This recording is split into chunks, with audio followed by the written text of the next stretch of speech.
Ladies and gentlemen, once again, welcome to JBN360, our last and final session of day one. And I've been particularly being told by this man here that I need not give any introduction about him. All I would just want to say is, ladies and gentlemen, the Padma Shri, the Rajyotsava awardee, the man, the energy, the vibration, if I have to say. Please put your hands together for Sir Mohandas Pai. Everybody, put your hands together. A loud round of applause. All yours, sir.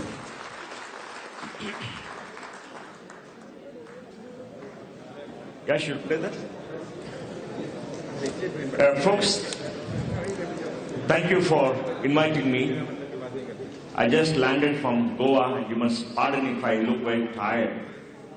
But I wanted to talk to you about how the world is changing and what possibly you folks should look at. So my presentation is titled Winning in the Digital World. Next. Oh, yeah, okay. Now the world has changed. Look at the data. The world changed last time 200 years ago in 1820 when the world entered the machine age. The steam engine went off patent in Great Britain. Reduce the mic, please.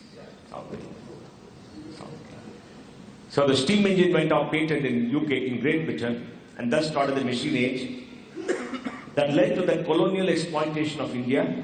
From the dawn of civilization till 1820, India and China made up the largest part of the world economy. In 1820, India and China made up 45% of world GDP. India was the largest economy in the world for most of the time, primarily because we had a large population. We had an artisanal economy. We depend upon human skills and animal power. There were no machines. And when the machines started in Europe, in Great Britain, that led to the decline of Asia. China, India became poorer countries because they did not grow, they were exploited. The extent of exploitation of India is so massive that Dr. Utsav Patnaik of Columbia University estimated that between 1757, when we had the Battle of Plassey, and 1947, when the British went, the amount looted in today's money was $45 trillion. It's not a small sum of money, $45 trillion. So we were a rich country. We can still become a rich country if all of you work a couple of hours more per day. And now, with this happening, the world is changing, and without legacy in technology, we should change the world. Out of 7.7 million people, 5 million people are unique mobile users, and we have about 4.4 internet users. India is changing too. Out of 1.3 billion people, 1.2 billion have a mobile connection, and about 560 million, that is 56 crores, are on the internet. Why is the internet important? Because in the Industrial Revolution era, we had a supply chain between the producer and the consumer, which depended upon storage, which depended upon shipment, we depend upon finance, we depend upon distribution, etc., and which could be controlled by the people who had the money and everything else. So if you want to sell your goods globally, you have to be part of the global supply chain. Now with the internet coming and everybody coming on the internet, you could do business synchronously or asynchronously. You could get all the information in the world, you could compare prices, you could get entertainment, you can talk to people, you can see videos, you can get information, education, everything else. And all you need is a smartphone with a rich data connection. And data prices are becoming so low in India and in the world, I think now we're entering a new world where the power of the network will make sure that everybody can be part of the supply chain. If you look at electricity access rate and internet access rate, you find that everybody in the world will have access to internet very soon, just like electricity. And digital platforms with strong network impact are overtaking traditional products or service businesses. Because for most businesses, the biggest problem is product creation and reaching the consumer. And how to reach the consumer? You have to go to the supply chain and the distribution. And now, with the platform, you can reach a consumer in any part of the world. Penetration is capturing the entire globe. The growth rate is coming down because everybody is there in the world. And if you look at this survey, 60% of those people surveyed said they're making digital payments in the United States. Today, possibly much higher. So traditional methods of payment, physically by checks or by, let us say, account transfer is coming down and people are transferring in mobile. And today in India, 1.2 billion transactions happened last month in UPI at no cost. And mobile video usage is going up too. Everybody's on video. And I'll give you data about how much video consumption is happening for Indians. Now this is a portal called Twitch. Twitch is a company. Now what is happening? There are millions of people coming on to Twitch to find two people taking pot shots at each other through games. Two people playing games and people are watching on the internet. Millions of people. Two people playing. One person maybe in China, one person in India. They're playing the game and millions of people are coming there to watch them playing the game. Can you imagine this business model? It's incredible what is happening because it's a virtual world and the world has changed. And then, what is the speed? What is the speed of reaching 50 million users? Look at this. The airlines took 68 years, Pokemon took 19 days, Twitter took 2 years. So, the speed of assimilation, the speed of reaching the consumer has gone up exponentially. And this means the world is moving at an extreme fast pace. And we must keep track of this. And this happened over the years. And of course, this slide shows you the early movers now dominate the market. If you look at the 17 data, 19 data is available on the slide, you find that the biggest companies in the world are not the traditional companies, brick and mortar companies, not your idea. They are people like Microsoft, Alphabet, Apple, Amazon, Facebook, etc. So the world has gone digital and value is getting in the digital world with the rise of digital monopolies. And now the winners look invulnerable because every time somebody becomes a large company, $1 trillion in market value, they look invulnerable, but most of them ultimately fail because of the process of creative destruction. There's creation and there's creative destruction. And the value is in creation, the value is in destruction. And the value is in innovation. So innovation cycles are coming down and we don't know who's going to be a winner maybe in 2 years. How is the business digitizing? An enormous amount of data generation happening on the world. Today, in 1 year, we're going to generate enough data than what we have done for maybe 300 years. And every day, every moment, more and more data is getting generated. So this is an exponential way of how data is getting generated. And you can see, access is also increasing. Indians consume 11 GB of data per month. 11 GB.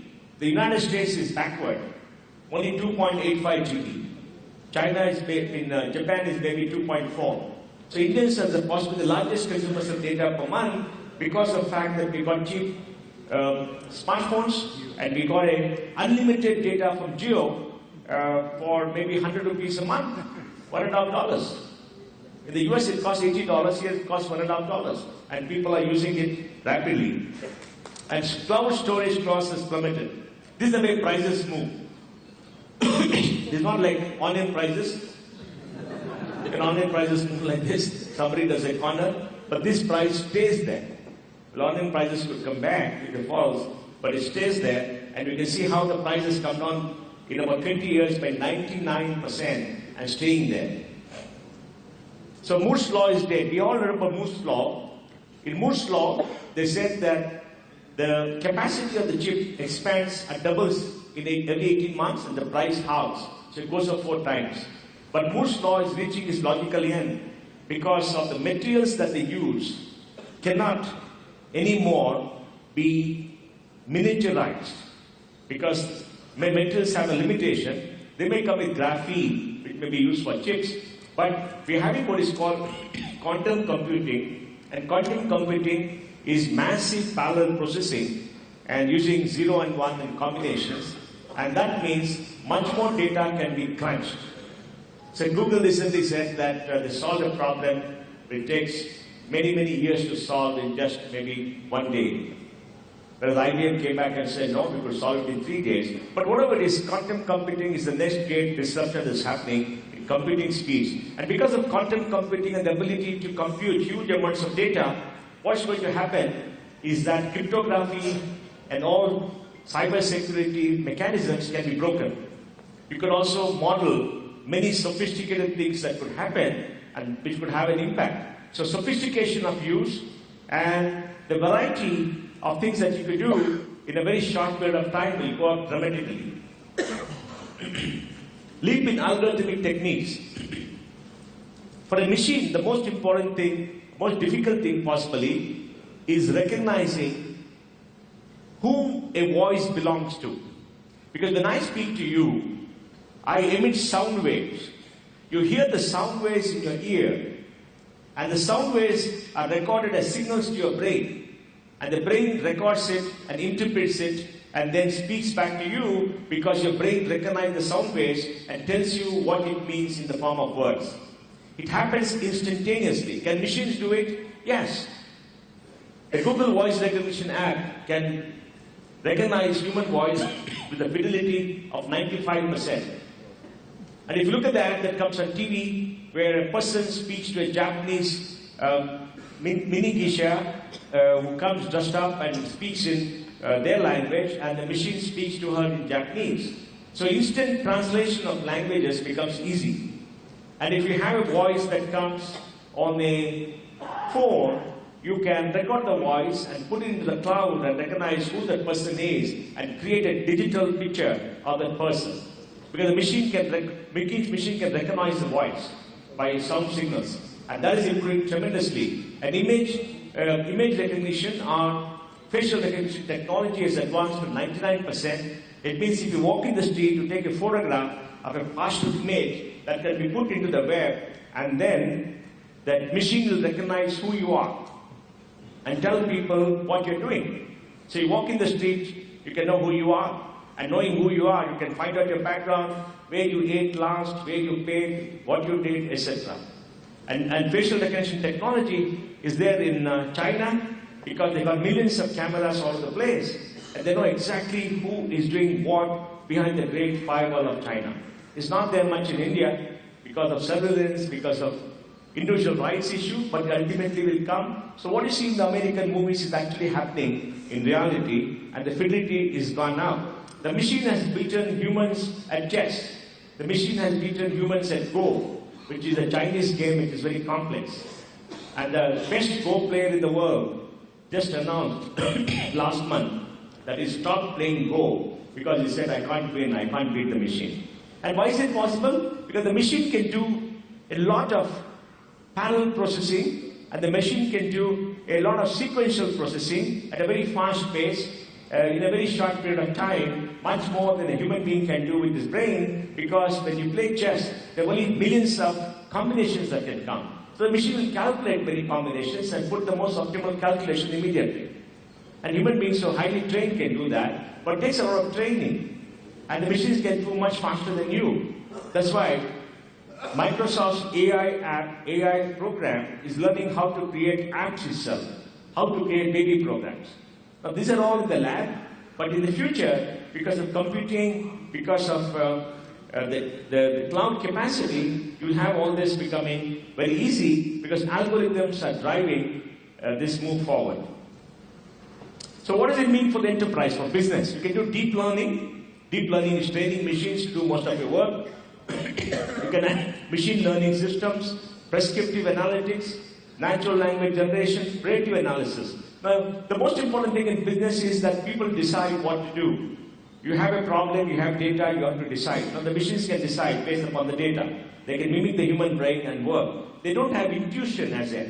Intuition because the human beings have intuition. You can get a spark of inspiration to say, let us do this, let's try it out. And it comes instantaneously in your mind. But the machines cannot do that, but the machines can catch enormous amount of data and probably do something right. About 45-50% of stock market trading is done by algos. And more and more money is going to ETFs because electronic trading systems funds are able to allocate capital and sell and buy and make the markets more efficient. And this is what is driving the market today. So we're seeing an enormous amount of technology converging at a fast pace in a short period of time. So AI, quantum, IoT, big data is all coming together. And within 2010 and 20, they had the fastest correlation to growth. And now between 2020 and 2030, it's going to accelerate much, much faster. Labor productivity has been stagnating for some time, primarily because everybody is on the computer, everybody that works on the PC or on the mainframe and does the job, and the program does it. But now, productivity will come back, primarily because more and more work is getting automated. And this is going to have impact on jobs. In the United States, in the last 15 years, 10 million middle-class jobs are gone. They've all been automated. The cost of the robo is $5.50 an hour in the United States. And robots are doing more and more work. And these robots don't ask for a salary increase. The businessmen here may like it, I don't know. And they work 24/7. A friend of mine went to China. He saw a factory 1 kilometer deep by half a kilometer and very dark. He said, are they working? Is it a holiday? They said, no, they're working. I said, I don't see people. There are no people, they're only robots. And robots don't need light. They don't have to see. They can move their fingers by algorithms. So, it is shocking. So you produce, if something goes wrong, the red light comes, you can sit on the PC and check it out, or go physically. And then the goods come on the conveyor belt, is loaded on to the truck, and the truck will go by itself. Is it happening? Yes. A friend of mine, Umakant, told me that now in Finland, it's very cold in winter, and they do logging. Logging means they cut the trees. They have to load the trees into trucks. It's done mechanically. And the machines in the field are controlled by people 500 kilometers away. But the machine, it is lifting, and the machine is being operated by somebody sitting 500 kilometers away, because there's a camera in the machine which sees what to do, and you're sitting on a truck and managing all the norms, sitting somewhere else. And then it loads onto a truck, and the truck drives by itself because the truck has no driver, but is being driven from a remote location. I think we knew about it because Bal Thackeray said he has a remote control for the CM of Maharashtra, right? It's actually coming into being, it's actually working today. Because you can sit somewhere and drive a truck. You can sit somewhere and run a movie theater. It's because what you need. What is a human being required? A human being is required here because he has to see, he has to take the views, process in his mind, and operate buttons.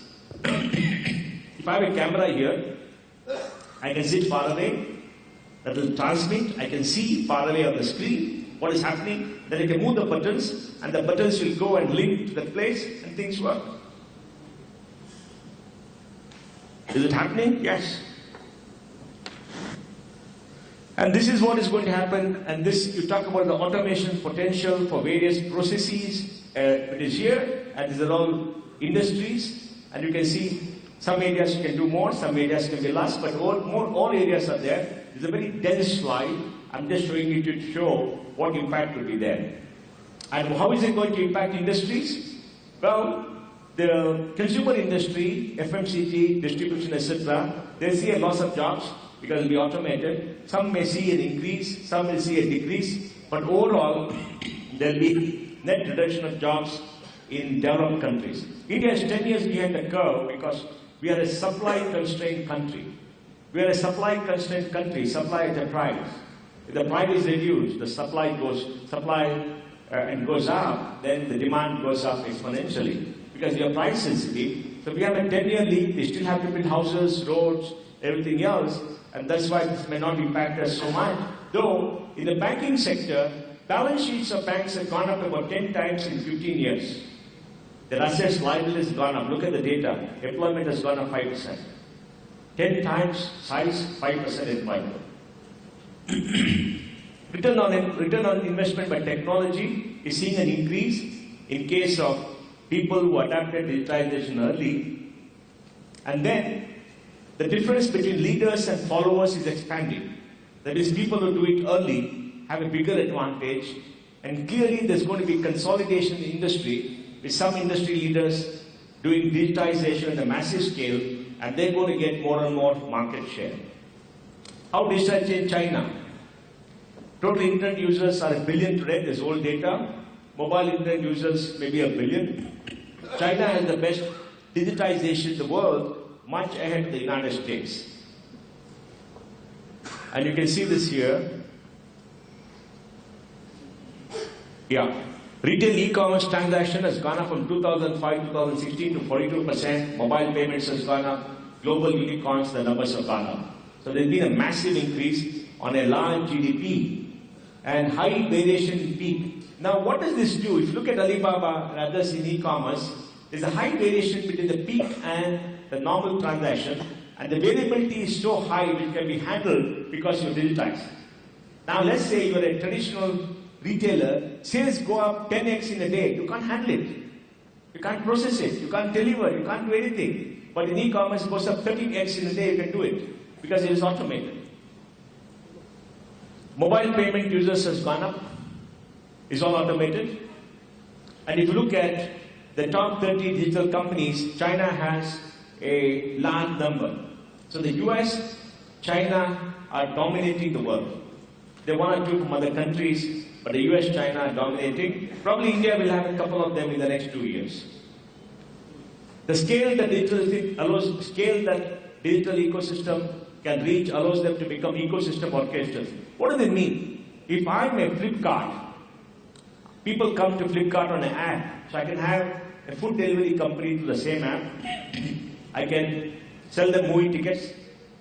I can give them loans. I can do payments. Then I can give them education. I can give them anything. So I create an ecosystem of many, many users and many goods and services which I deliver because you come into my network. So I create my own ecosystem, and people who are outside the ecosystem are not going to be there. So Jio is now creating the largest ecosystem in India, because Reliance Jio, has a lot of money.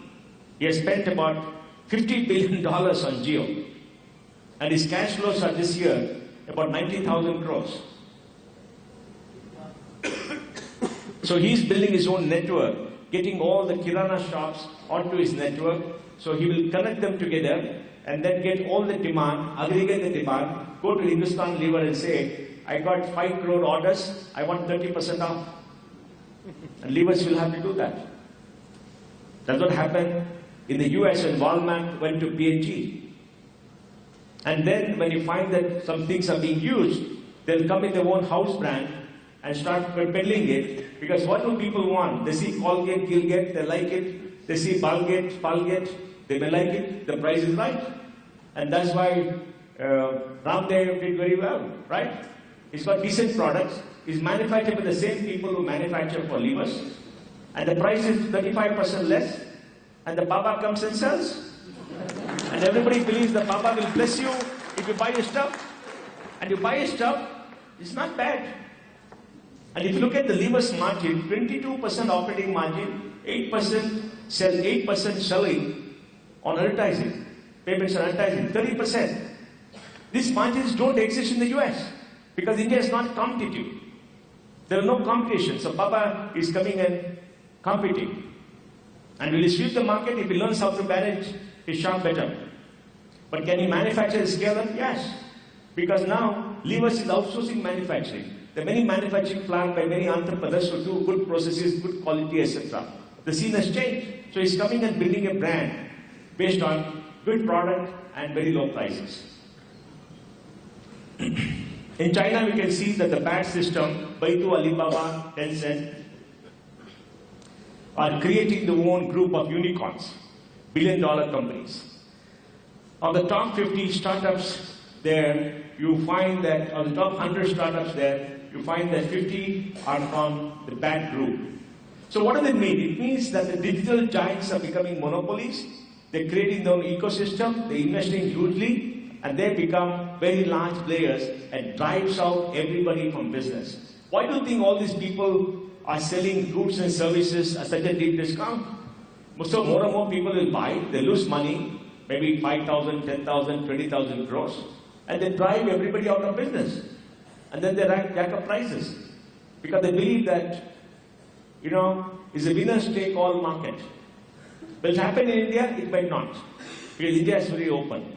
But it's happened in China. There are only 2 or 3 players for everything. And digitalization has started productivity which could contribute 5 trillion to China's GDP by 2030. China is aging. They only produce 15 million babies a year. India produces 25 million babies every year, except for the last 30 years, every year. And let me tell you, I was telling your colleagues, showing them data. All of you are Jains, right? You have a major problem. It's not money. You're not making enough babies. Your fertility is 1.2. Replacement is 2.1.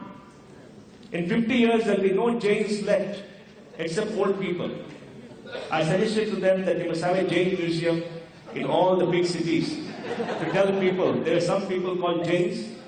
They lived well, they were good people. Now they're not there. In Japan, because the population is shrinking, 10% of the Japanese land has no owners. No owners. They're all dead. And in Japan, last year, they had 800,000 babies, 930,000 babies, 1.3 million Japanese died. They're shrinking. 35% of Japan is above the age of 65. The largest selling diaper is adult diaper, not baby diapers. The largest selling domestic utensil is a robot to help you in the house. It's going to happen to all of you. Good news, isn't it? No. Well, you're not doing your work. So, $5 trillion of growth increase is going to happen because of digitization. China's TV network is getting overtaken by online video. So TV is disappearing in China. People are not watching TV. Of course, India, Arnab Goswami will still be popular. Arnab will still do well. Others will maybe shrink. You know who is going to shrink, right? Somebody in Delhi. But this is happening there. So how is it changing India? In India, data acquisition cost has crashed.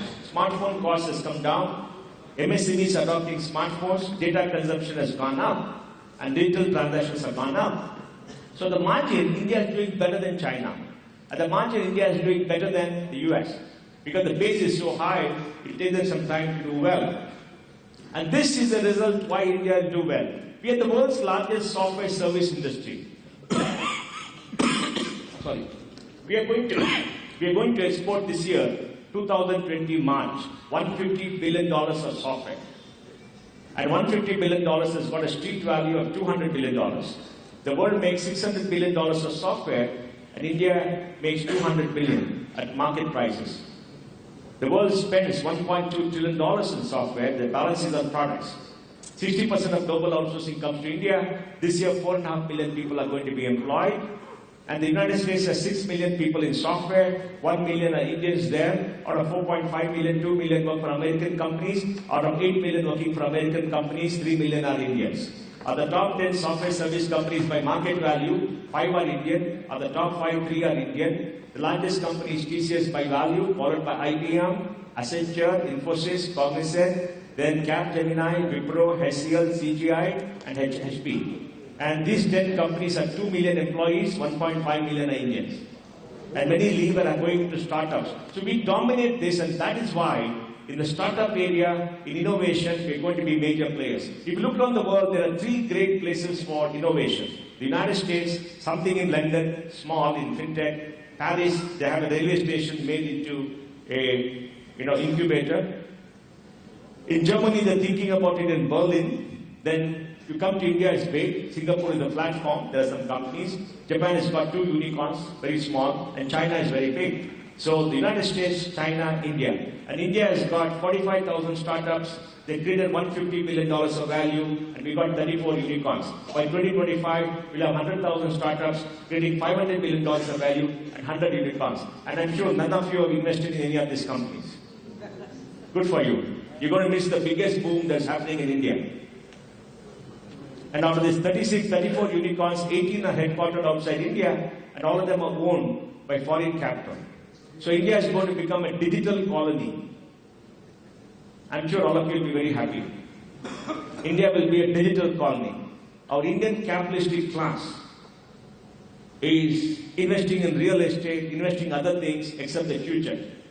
Many of the crony capitalists took risk with the bank's money, and they're all going to IBC. So we have to invest in the future. When India opened up in 1991, the big industry was software. We own it. Second industry, telecom. After Jio, we own it. Third was pharma. We still own it. And the fourth was infrastructure. The cronies came, robbed the banks, but the assets are here. Anybody is welcome to take them. The next great industry was the digital industry, and we lost the game because we are not invested enough. Startups got $50 billion since 2014 in India. $50 billion. $10 billion has come from Japan, SoftBank $8 billion, $2 billion otherwise. $6-7 billion has come from China, only $5 billion from India, and the balance has come from the United States, not much from Europe. And we got so many accelerators, etc. It's happening in Delhi, Bangalore. Which city are you right now? And you're out of this market. Bangalore. They raised $11 billion last year, before the 13.7. This year they already raised $12 billion by October. And my friend Yash here is soon going to release a report on Bangalore in the next few days, right? Correct? Tuesday. Because the Delhi Walas released a report to say Delhi is better than Bangalore, and they're releasing a report to say Bangalore is ahead of Delhi. Am I right?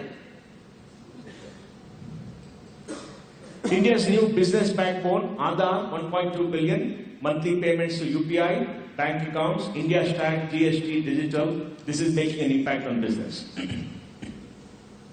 34 unicorns. There will be 100 unicorns by 2025. JITO is a company where Allen Capital, our fund, invested 7 years ago. We gave them 9 million on 20 million pre-money. Now they're worth 5.6 billion. They're the largest, most valuable edtech company in the world. And he's raised $1 billion so far.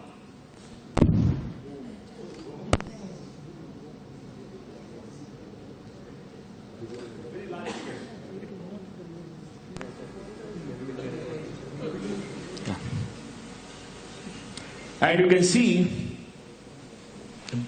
Baiju there, Paytm, Oyo, PhonePe, Inmobi is Bangalore, Freshwell, Zomato, this side Licious, Pocket Aces, David. India has got about 30 unicorns who could become unicorns in the next 2 years.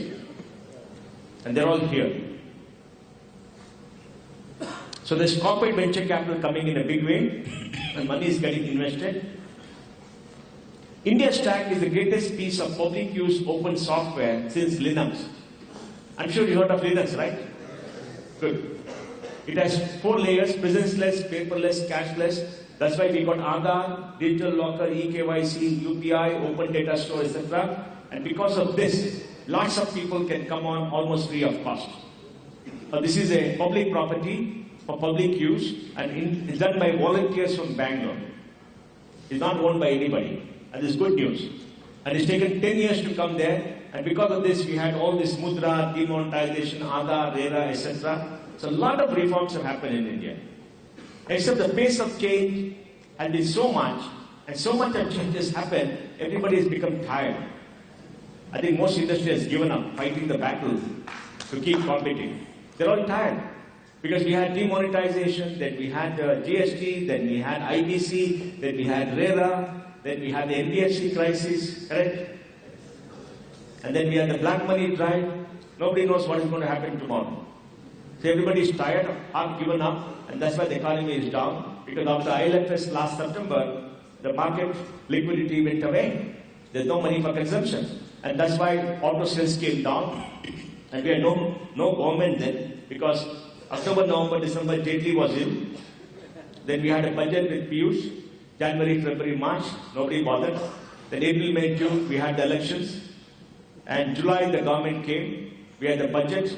They didn't understand. They gave a wrong budget, bad budget. They increased taxes by surcharges.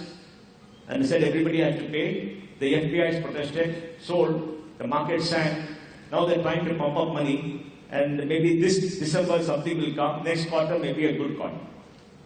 So we hurt ourselves badly because there's no liquidity in the market. Because government didn't understand, when you bring about change, the market should be very liquid. There should be money available for people so that they have enough money to understand the change. And it's shocking. So there's a limit to the kind of change that can happen. And that's why the digitization wave is coming so fast that traditional businesses, people who are doing business, may be left behind because they don't understand the implications of what is happening. 1.23 crores unique GST filers in October. UPI trans gone up. 95% reduction in mobile data cost. Rapid formalization. This formalization and digitization, world-class products are being built on the India stack because of open APIs. That means anybody can start a company, use these open APIs to do that. And India is going from data poor to data rich. We are halfway there. By 2021, we'll have enormous amount of data. So you can apply AI algorithms, do machine learning to train machines to do things faster and faster. And we're coming there, and that's why the big startups are using machine intelligence, are using AI to do business transactions, so they can do volume. The volume can go up exponentially in the same period of time, and people can't compete. Benefits, because of the use of India Stack, opening a bank account has come down from 6 days to 1 hour. Today you can get a bank, put a thumbprint, give your Aadhaar, open a bank account. Yes, to get a checkbook takes some time. But I'm sure it'll improve.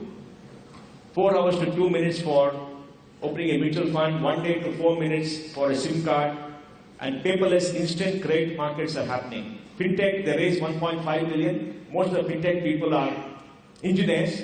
They love an app. So go to the app, give your Aadhaar number, then immediately in half an hour, they will check up your credit, check up your digital exhaust, find out your transaction, give a credit rating, and put money into your bank. Voila. Except these engineers don't know, if you lend money, you've got to get it back. So they lost half their capital. They should have spoken to some of you. But they're doing a good job in expanding the market. Winning strategies. What should people do to win? You must look at both efficiency and growth if you want to win with digitization. Efficiency will make you competitive, but you need growth to get a bigger share of the market.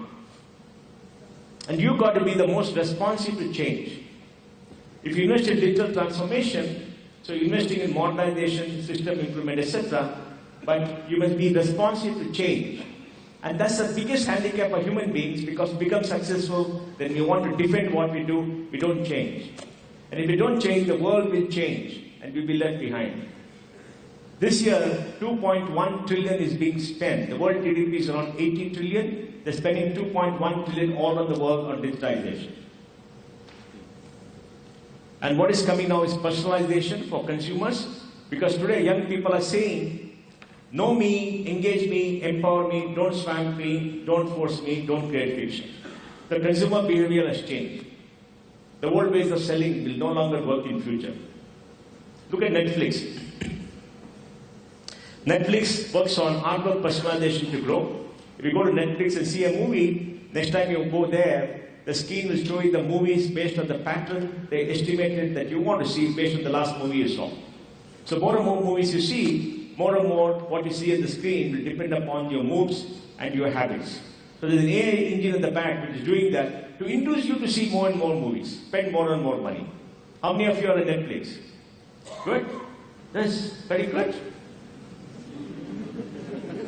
Alibaba uses AI, 175,000 transactions per second.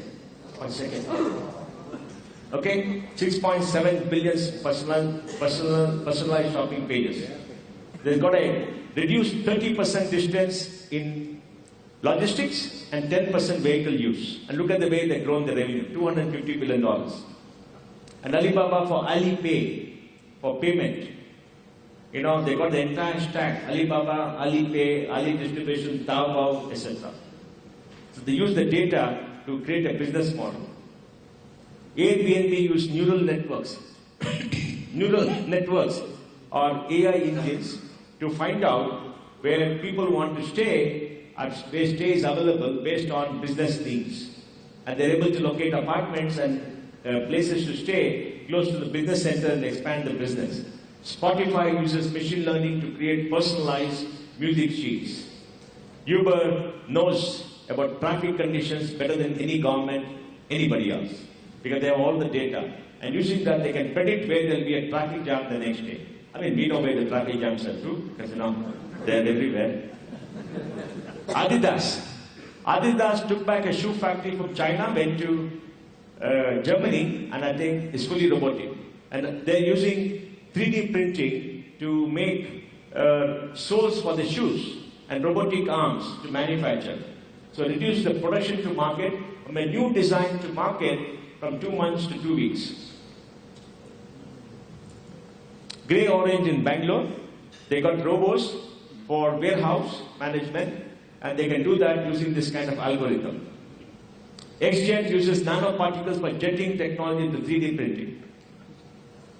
They can 3D print. Earlier, what did you do? How did you build a car? You took the metal, made it into a block, then you cut it, made it into a piece, then you fixed it. Now, you go to somebody in Bangalore, sit down on the PC, they will make a car for you with whatever design, everything else. You press a button, the 3D machine will print it out for you and give you the car. 3D printing has printed jet engines, printed rocket engines, printed houses, printed chocolates, printed blood vessels, the printing parts of your liver. Those of you who like single malt, double malt, triple malt, the liver goes, you need a new liver. And for those of you who fall in love and break the heart because somebody doesn't agree, you get a heart repair, a new heart built. So these things are happening. Look at this. They're creating ears in the petri dish, blood vessels, and they're creating hearts by 3D printing. Is it really going on? Yes. Will it work? Couple of years. And this is a robo. It's one of the best robots. Boston Dynamics has a robo which does a back flip. Stands here, flips backwards, and lands on the feet. They got a robo in MIT which runs like a cheetah. And they got a robo which can lift, robo which can pack. And in China, Foxconn was the biggest manufacturer of Apple phones. They had 11 million. I mean, 1.1 million staff in a factory, all girls, because they work 6 hours a day, 6 hours a week, 12 hours a day. I'm sure you'll all like that if you're industrialists. But they went to the management and said, we want more money. We want a raise. Management said, you want a raise? Okay. The next 1 year, they replaced 50,000 girls by 50,000 robots.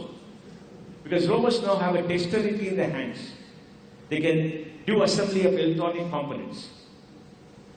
I know dexterity has come because algorithms and the machines have become much better. They're going to replace 500,000 girls with 500,000 robots. So I tell my friends, you go ask for a raise, too bad. But look at this. And then this one, there's hope for all of you.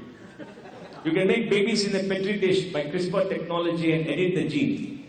CRISPR is the technology by which you can edit your DNA and change the characteristics of the DNA. There's the old story about Anna Pavlova and George Bernard Shaw. Anna Pavlova was a ballet dancer, a very beautiful woman. And George was a very cynical man, writer. So Anna went to George and said, George, if we marry together and have a baby, and the baby has my beauty and your brains, will be fantastic. They said, what happens if it has my beauty and your brains? But now, you can design a baby. Can it be done? In China, they've done it. That's what they say. We don't know what's going to happen. This is ultimate. Can you create a human being? Maybe. Can you recreate a human being? Maybe. Can you re-engineer an adult by replacing the body parts, changing everything inside, make them live longer? Yes, possible now.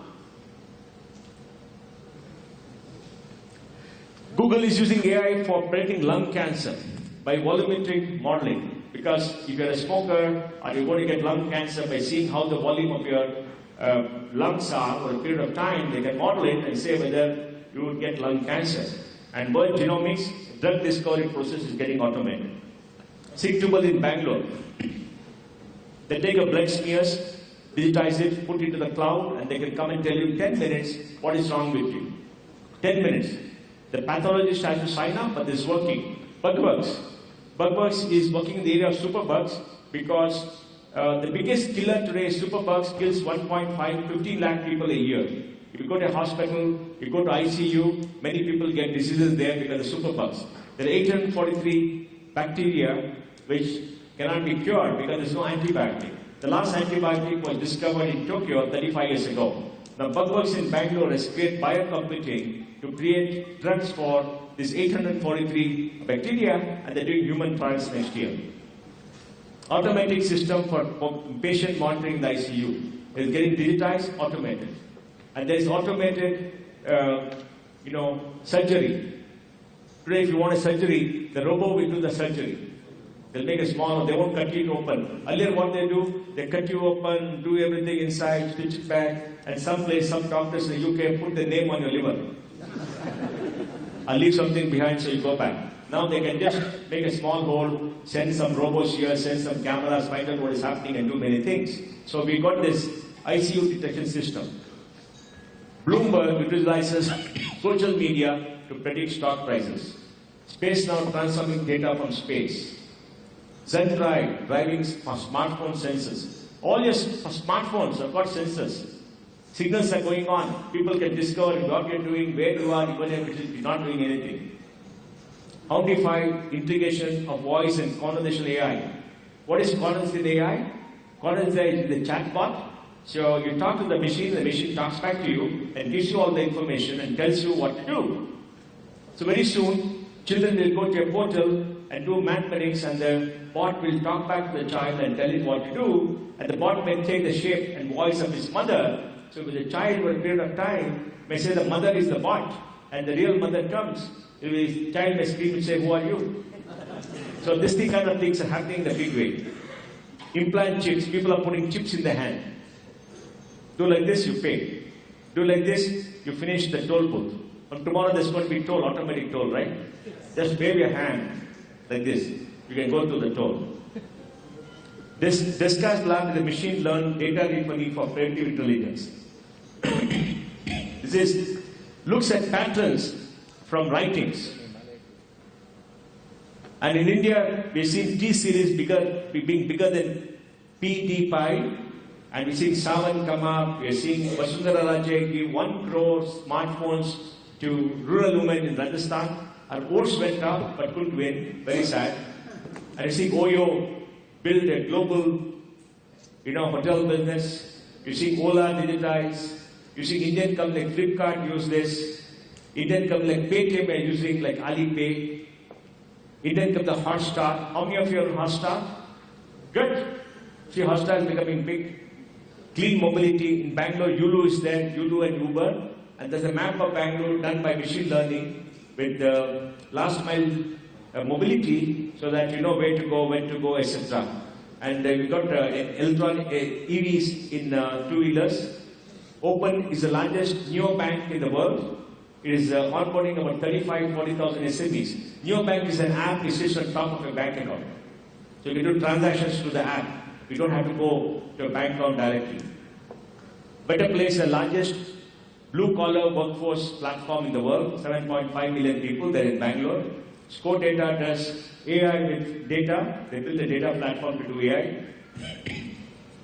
So, the future is fluid and limited by imagination. And digitization is rewriting the fundamentals of business.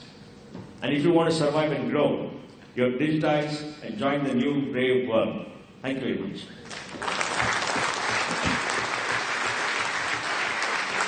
Any questions? Thank you. So we'll just open the floor for a few questions, please, one by one. I'm just going to pass the mic around. Yes, I'll come to you. Yes, sir. Good evening, sir. My name is Agam. I'm founder of Wealth Tech startup called Plushvi.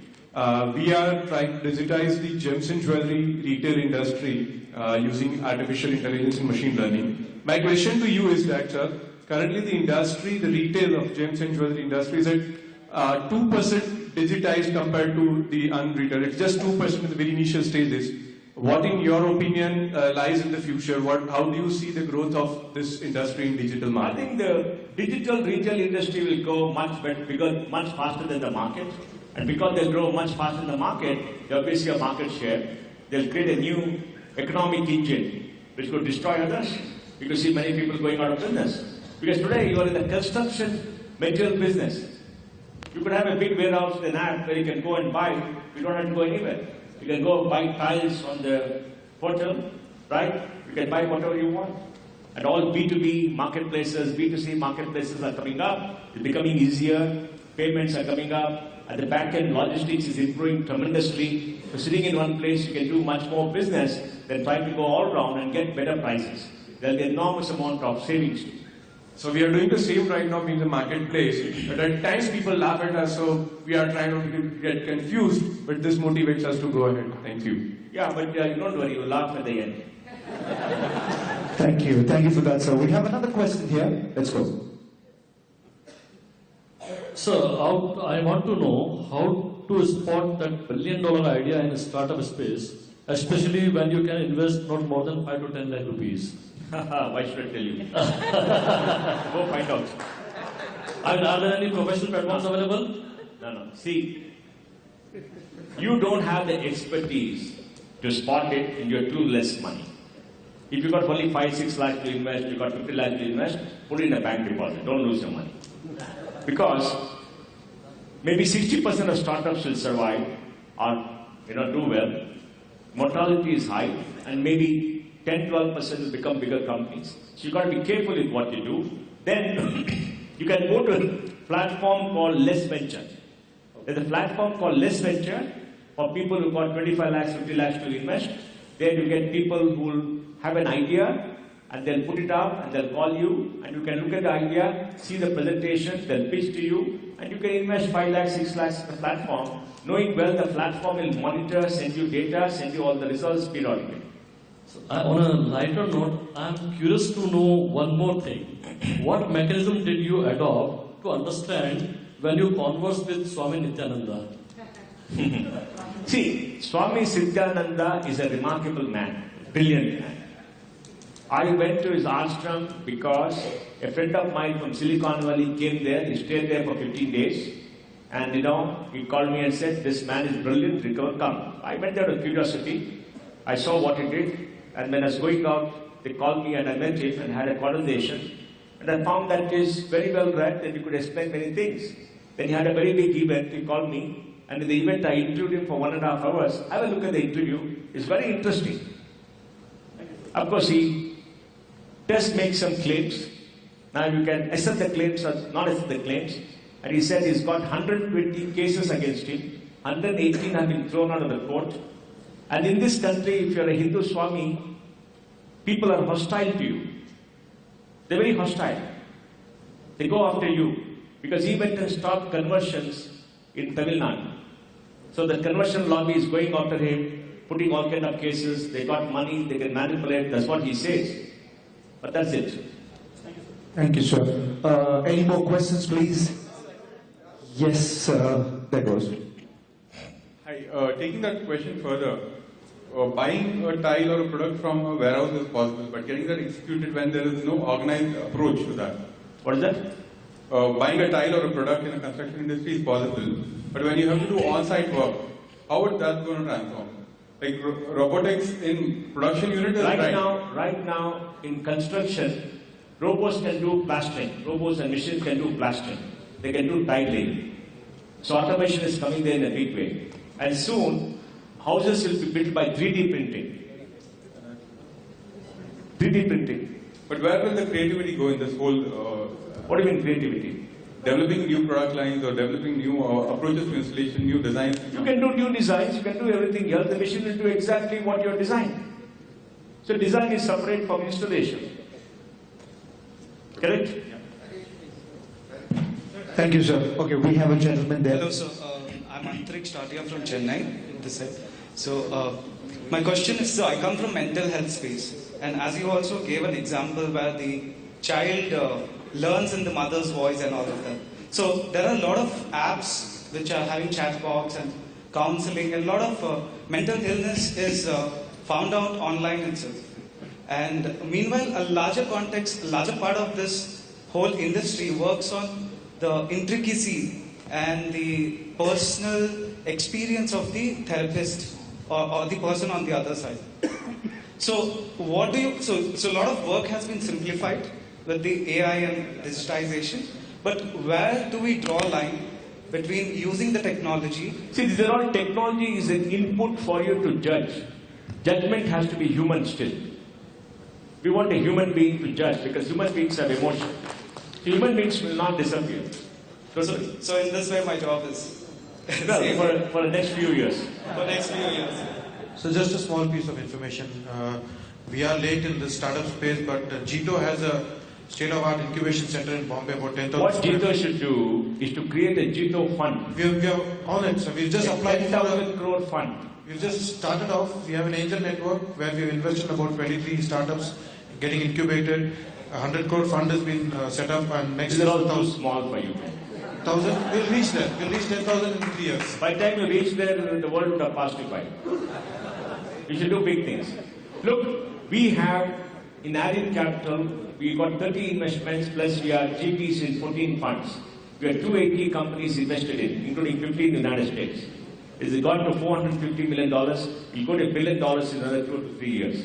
We get 3,000 startups coming to our office every year. All right? Sure. We'll reach there. So the reach is very big.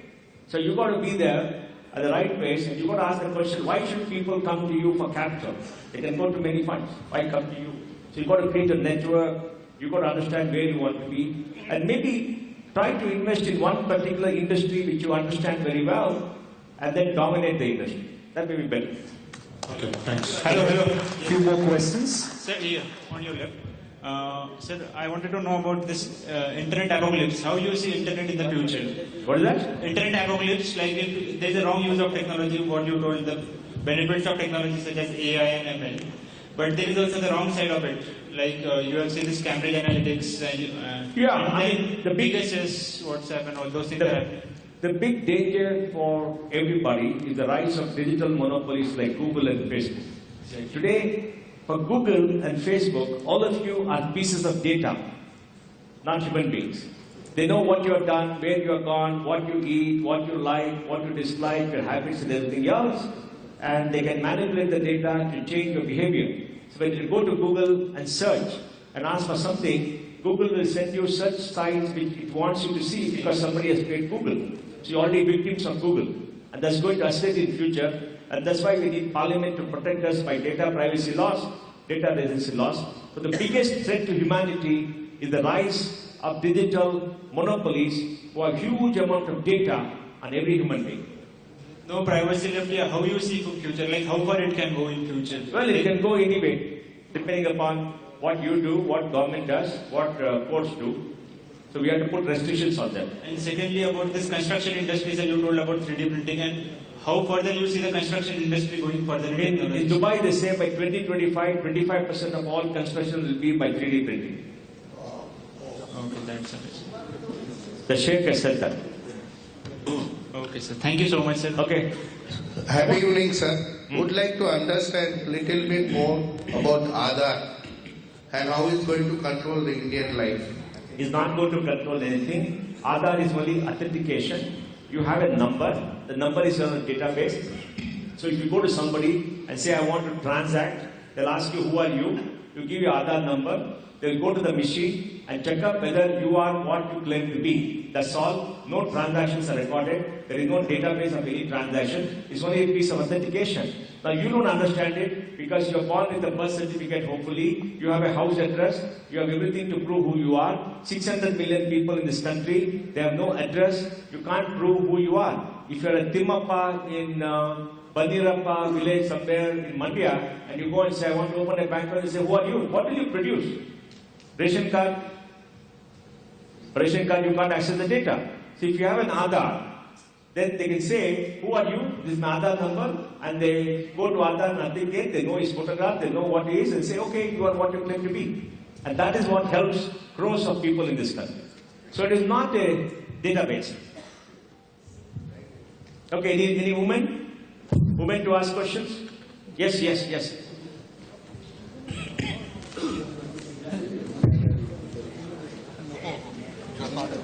Sir, as Google has achieved... Wait. Let her ask. I would like 50% questions for women. No, you ask. You don't be generous. Just ask.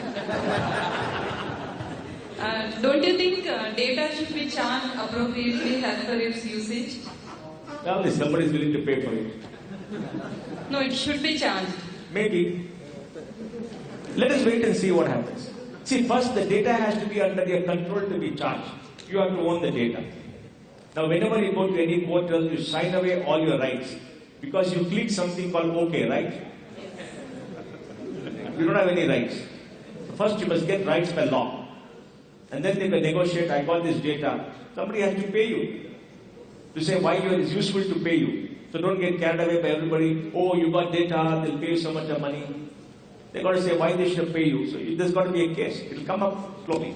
Any say on BSNL and Jio? I am a BSNL employee. I work for BSNL, so any say on that? BSNL is the biggest disaster in this country. Because BSNL being under government control could not innovate, could not provide good service, they could not do anything to hold on to customers, they could not, invest back. It is a sitting duck. Government should have sold it 15 years ago, get some value, hopefully there will be hope. It's like Air India. But it is the government who spoiled it. The employees also solved it because the productivity is very low. The productivity is very low, they don't work. You know that, no? Today, because you are a monopoly. I remember when my first son was about to be born, I went and applied for BSNL to give me a second phone because if something happens at night, I have to go to the doctor, get a doctor or a cab. I wanted to make sure at least one phone works. That was the terror under which we lived. And government deprived us of technology because they had BSNL a monopoly, and BSNL treated consumers like a piece of shit. I'm not talking about you, but that's the truth. We dealt with them, and they've been very disappointing. So we need an open, competitive market system. And if there has to be a public sector, it's fine, but they have to compete and give technology, and we as citizens should have the choice. Thank you, sir. Air India is also the same thing. They give you... They don't care. Because the employees don't care. I find it so sad, because Air India is a fantastic airline, great airline, and they lost 65,000 crores. Whose money is it? Our money. We work very hard, 14 hours, 15 hours, earn money, pay tax, and it goes down the deep, black, bottomless hole. No? Like Trump said. Okay. Trump said, no? That. Okay. Anybody else? Yes. So, Mihir Sande, sir, I am into fintech advisory and investment banking. RN Capital, does it invest in vernacular engagement platforms, and if possible, can we meet tomorrow? No, you can't meet me, you got to meet somebody else. Somebody. Okay. So, as Google has achieved quantum supremacy, what do you think is the future of blockchain? Well, blockchain is a tool to allow integrity of data flows and data transfer, because in blockchain only the sender and the user and the recipient can talk. So blockchain will be pretty good. See, blockchain is linked to cryptocurrency and certainly it's got a life of its own.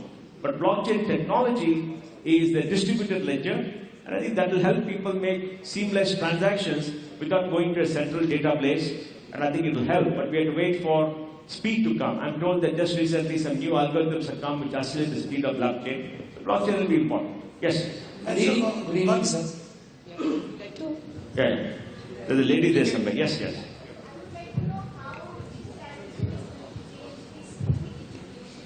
What is that? School education is being changed by Baiju and others. It's very soon. I would like to give every child about the age of 6 a tablet with rich multimedia content, with chatbots where the child can learn by itself and discover and learn along with the teacher. A teacher is required. Teacher's job should be made easier to remove the drudgery. There should be greater interaction because the child has to learn how to be a social animal. A child has to learn how to interact with human beings, how to behave, how to be compassionate. Those human values only come in the teacher. It cannot come from a robot, it cannot come from a platform. But a child is curious. A child is curious. And teachers shut the curiosity of the child very often because they have to deal with 20 children, they got a classwork, they have to get an output, they have to finish the portions, etc. So if you give a child a tablet with a lot of information, the child will discover, work on that, do many things, and you can ask them questions, they will answer, and you'll have a different pedagogy where you make the child think. What we need in people in future is a problem-solving attitude. Yeah, it's far behind. What to do? There are too many children. Yeah, because, you know how many children are in school? Tell me. In India?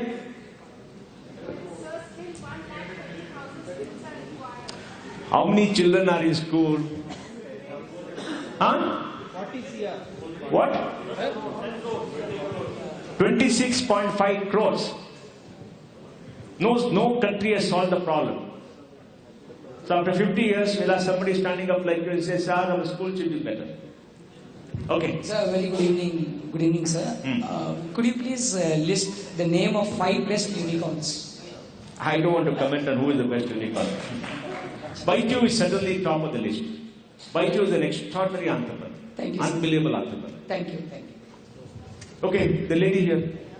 Hello, sir. I'm an architect. What, my name is Kushmita and I'm an architect. One minute. Yeah. Okay, go ahead. Yes. Firstly, I mean, the presentation and your statistics were fantastic and quite eye-opening. So this brought me to thinking about my own field.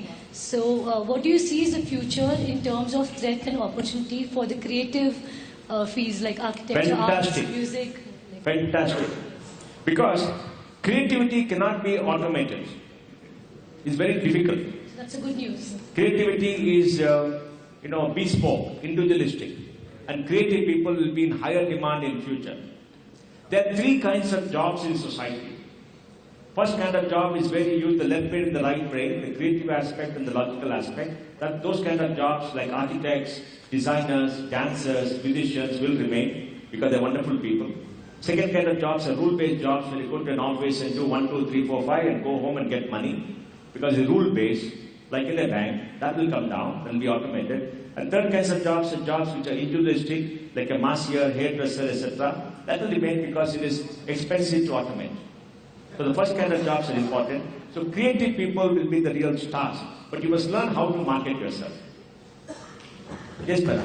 How do you remember all these things? Huh? How do you remember all these things, all figures and everything? We have to Google everything, small things. My neurons connect. You are a live figure. I feel. And the electrical circuit in my brain works. Because I was curious when I was young. By the time I was 21, I had a collection of 3,000 annual reports. I read all of them. I had to go to shareholders meeting and question them because I was curious. Then after that, I was at the CA. I was in leasing. I understood that. Then I worked for Infosys. And I had a person called Narayan Murthy. And for the first month, I had to meet him at 3 o'clock at the last working day and give him a P&L account with 99.5% accuracy.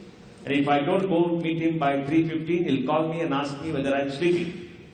So I have to show him the figures with that accuracy from the time we have $5 million a year, the time when I left at $6.5 million.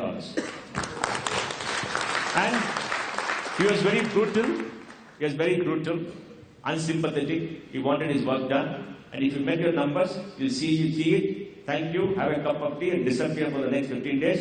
If you don't meet your numbers, you'll call everybody, you'll make them cry and make them slog and meet the numbers. So I worked in the regime and that made us better apart from what I was. So I like it, I like numbers, and I think unless you have data, you can't win an argument. You need data when you talk to people to tell them what reality is, and it's just an interest.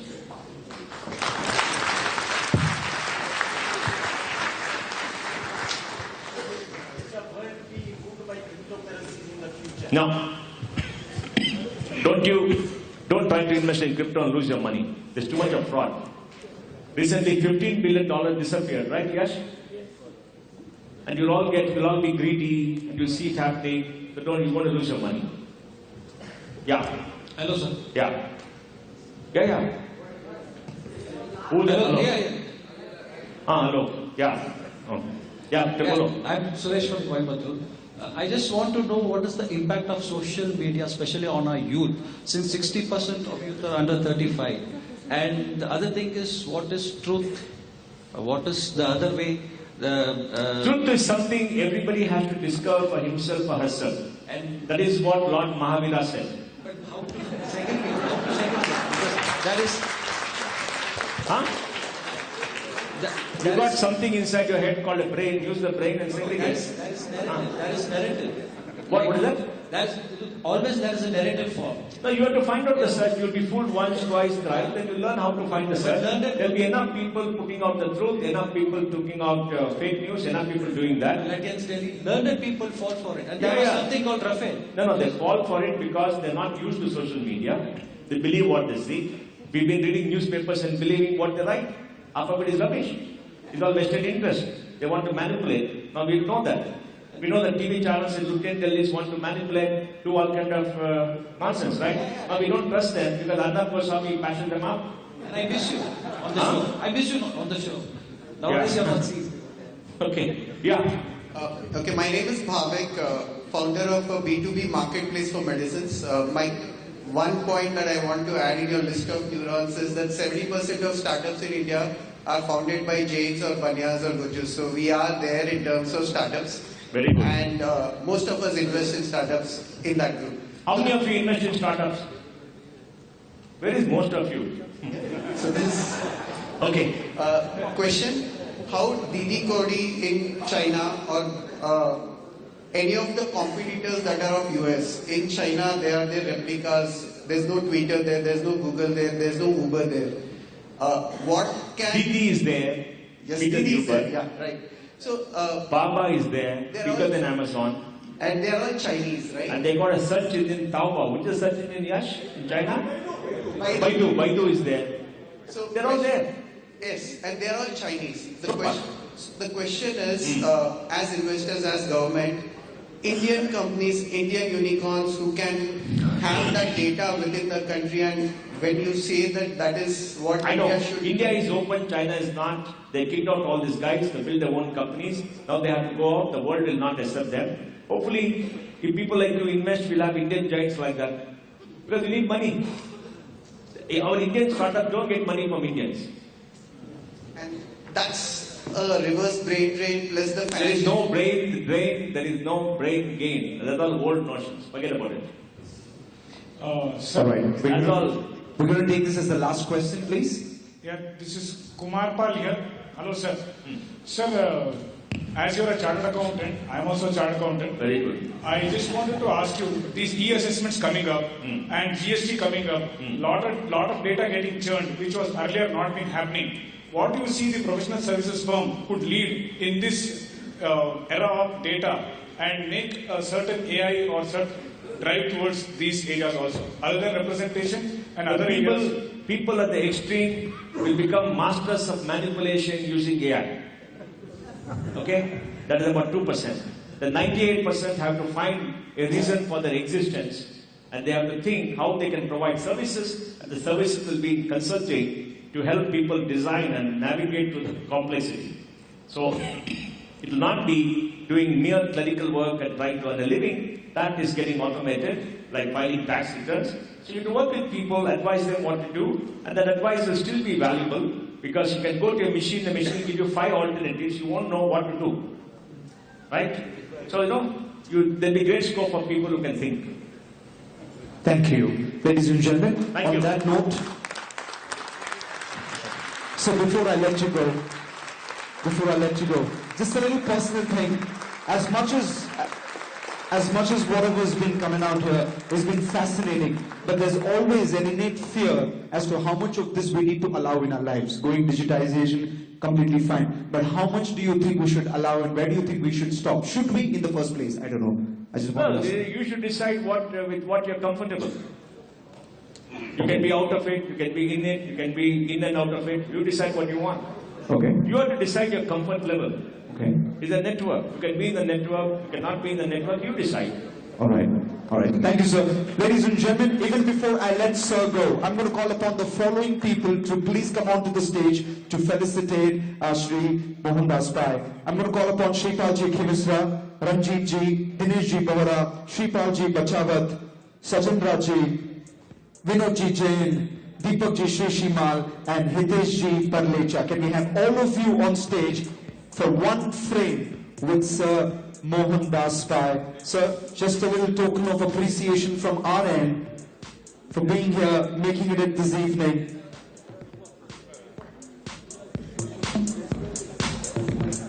Ladies and gentlemen, he did not allow me to give any introduction about himself. Of course, the man needs no introduction, but I want to say a couple of things. Ladies and gentlemen, give it up for Padma Shri awardee. Give it up for Karnataka Rajyotsav awardee. Ladies and gentlemen, has been a CFO at Infosys, one of the largest software services companies. Over a 17-year period, he was voted the CFO of the year multiple times. And in 2000, he co-founded Akshay Patra Foundation, which is the world's largest midday meal program. One last big, huge consolidated round of applause for Sri Mohandas Pai. Thank you, sir, for being here. It's been an eye-opener with all the numbers and the facts and the statistics, and hopefully this is a launch pad for us to take it from here in the world of digitization. Thank you, sir. Thank you so much.